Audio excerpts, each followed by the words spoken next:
పెద్ద పెద్ద నగరాల్లో చెత్త మేనేజ్మెంట్ అనేటువంటిది ఒక పెద్ద సమస్య అయిపోయింది. దాదాపు 20-30 సంవత్సరాల నుంచి జమైనటువంటి ఈ కరీంనగర్ డంప్ యార్డుకు సంబంధించి గతంలో కేంద్ర మంత్రి కట్టర్ గారు హౌసింగ్ బోర్డు కాలనీకి ప్రోగ్రాంకి వచ్చినప్పుడు కూడా ఈ యొక్క డంప్ యార్డు మీద కేంద్ర ప్రభుత్వం తరఫున ఒక ప్రత్యేక శ్రద్ధ తీసుకొని ఈ సమస్య పరిష్కారం చేయాలి, పట్టణానికి ఇది ఒక పెద్ద అనారోగ్య కారణమైనటువంటి సమస్యగా మారిందని విజ్ఞప్తి చేసినాం.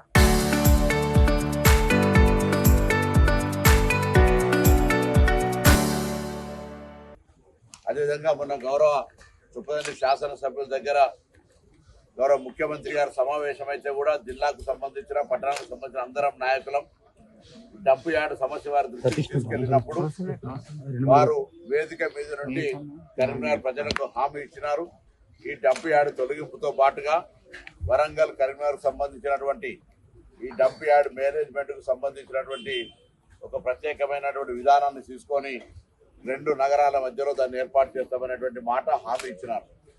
దానిలో భాగంగా ఈరోజు గౌరవ మున్సిపల్ కమిషనర్ గారు, శాసనసభ్యులు, సుడా చైర్మన్, గౌరవ కార్పొరేటర్లు అందరం కూడా కరీంనగర్ సంబంధించిన వాళ్ళం ఇక్కడికి వచ్చి ఈ యొక్క డంప్ యార్డును స్వయంగా పరిశీలన చేసినప్పుడు దీనికి సంబంధించి స్మార్ట్ సిటీలో వాస్తవంగా మేము రాజకీయాలు వద్దు కానీ చెప్పుకుంటున్నటువంటి వ్యక్తులకు సంబంధించిన అంశం చాలా దురదృష్టకరం.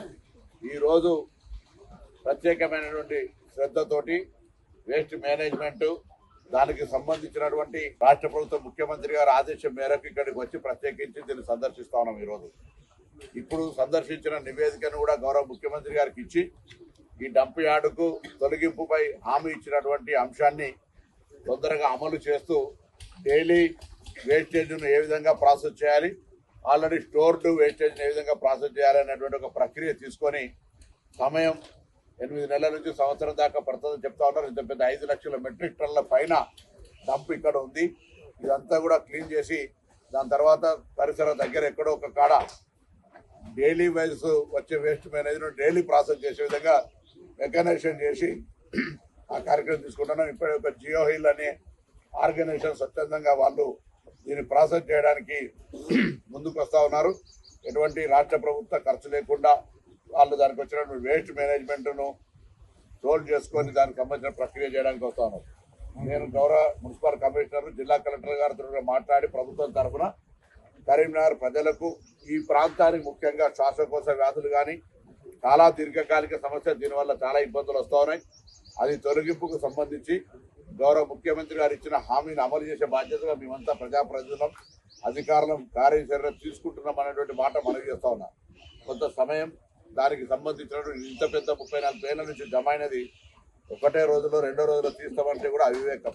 కాబట్టి అందుకు సంబంధించి గౌరవ స్థానిక శాసనసభ్యులు కానీ, పార్లమెంట్ సభ్యులు కానీ, లేదా అందరి రాజకీయాలకు అతీతంగా ఈ సమస్య పరిష్కారానికి అధికారంలో ఉన్న పార్టీగా గౌరవ ముఖ్యమంత్రి గారి హామీ మేరకు దీన్ని మరొకసారి పట్టణ ప్రజలందరికీ దీన్ని తొలగించేటువంటి బాధ్యత అటు కేంద్రం నుంచి సహకారం అవసరం ఉంటే కేంద్ర మంత్రికి గతంలోనే రిప్రజెంటేషన్ చేసిన కాబట్టి అది కూడా తీసుకొని రాష్ట్ర ప్రభుత్వం పక్షాన అన్ని రకాల చర్యలు తీసుకొని ఈ యొక్క డంప్ యార్డ్ సమస్యను పరిష్కరించే ప్రక్రియ ప్రారంభిస్తున్నాం అనేటువంటి మాట కరీంనగర్ ప్రజలందరూ కూడా తెలియజేయడం జరుగుతుంది.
చరిత్ర సృష్టించినోడు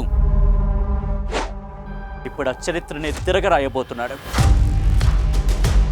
అబద్ధాల గోడల్ని బద్దలు కొట్టి నిజాలను రాగా మీ ముందుంచబోతున్నాడు. నిజమైన వార్తల కోసం వెంటనే డౌన్లోడ్ చేసుకోండి రా యాప్ని.